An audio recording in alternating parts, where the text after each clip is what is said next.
país. Bom, o Felipe e o Ricardo já deram um spoiler aí dos pontos principais, né? Questão da dissuasão, não há dúvida que essa movimentação do porta-aviões é uma intenção dissuasória, claro, né? Pelo poder, né? Que tem carregado aí na verdade, o Ford é o primeiro da classe Ford, né? Porque ele traz uma série de inovações, né?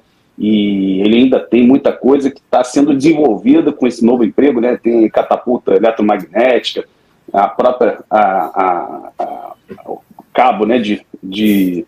de recebimento das aeronaves. Tem uma série de outras inovações que foram incorporadas nessa classe. Não é à toa que saiu quase 3 vezes o valor inicialmente orçado para o navio, mas realmente tem muita coisa ainda sendo desenvolvida, inclusive com o emprego dos drones, né, de combate armados, inclusive. Né, já tem aí feito uma série de treinamentos para lançamento, recolhimento desses drones, reabastecimento no ar. Então, muita inovação vindo aí já com essa nova classe. Mas, trazendo aí para essa realidade agora, o Ricardo matou uma questão que é importante. Né? Na verdade, essa movimentação foi puramente um movimento dissuasório, mas eu acredito, na minha percepção, que foi mais uma grande diplomacia naval. Né?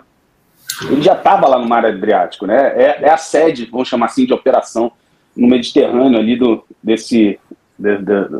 Ford, que já estava lá.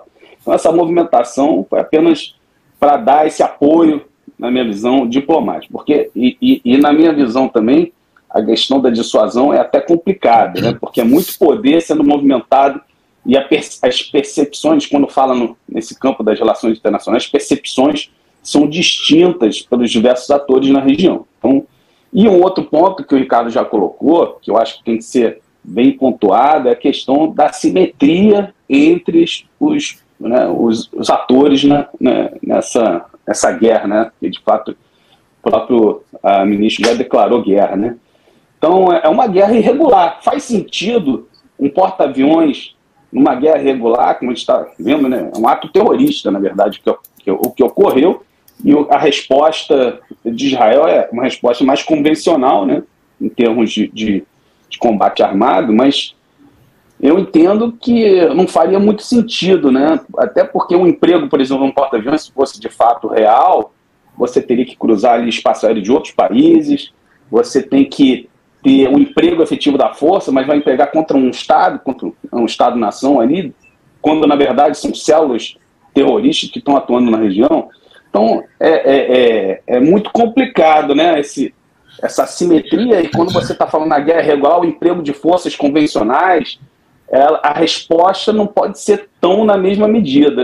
Eu entendo que, logicamente, se isso for avaliado, né, pelos comandantes dos COCOM, né, lá do norte-americano, por isso que eu entendo mais como uma resposta dissuasória, como o Ricardo e o Felipe já comentaram, mas também no sentido da diplomacia. Mostraram claramente que o governo norte-americano está apoiando o governo de Israel. Acho que vem mais no sentido da diplomacia naval do que na própria dissuasão, né? Porque, e se houvesse uma resposta de outra, mais uma vez, uma célula terrorista dessa, e aí, o que eles vão fazer? Então, acho que é uma situação ruim. E ainda tem um ponto que eu acho que vale a pena para a discussão, que é o risco que expõe, né, um porta-aviões. Né? Vocês sabem, já ocorreu lá em 2000, teve o ataque do Colo, foi numa situação típica, né, de emprego de força convencional, e foi atacado por um navio, uma embarcação bomba. Né? Então, um porta-aviões ali, embora o Mediterrâneo para a gente pareça grande, mas em termos de porta-aviões não é. É uma área muito confinada.